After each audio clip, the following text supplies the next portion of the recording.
the ability to feed ourselves. If you can't feed yourself, you can't claim to be independent, you can't claim to be liberated. And Africa has lost almost all our seeds. Edwina will tell you now that in the next 2 years, China will be the biggest producer of cocoa. Malaysia will be one of the biggest producers of palm oil.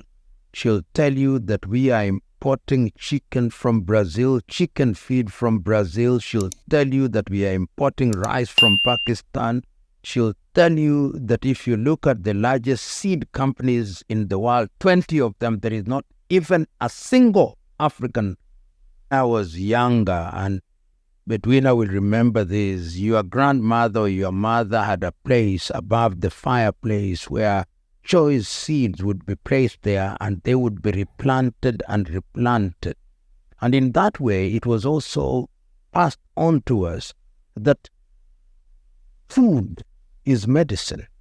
Today, we consume food that we do not control. We do not know what the ingredients are.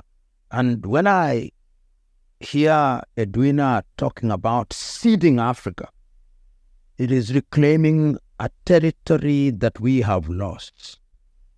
To educate people, and Edwina, I can't agree more with you, that agricultural education must be made mandatory. Every African country claims that agriculture is the backbone of our economy. But when you look at what we do, it contradicts that very statement.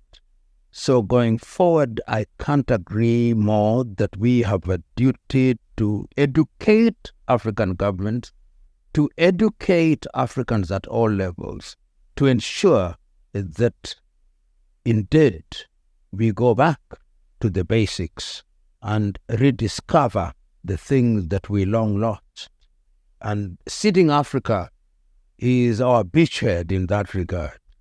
Edwina, we are going to be the wind under your wings to ensure that you fly and soar as we go into every African village.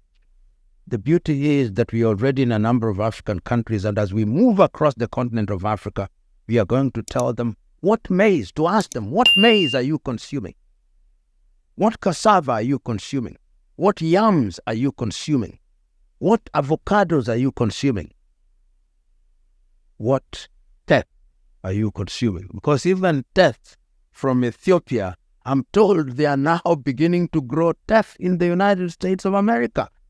So soon they'll say, oh, teff in Africa is made out of child labor, therefore we ban it. And what they call child labor is just child work in order to educate our young boys and girls how to tend their farms. Thank you.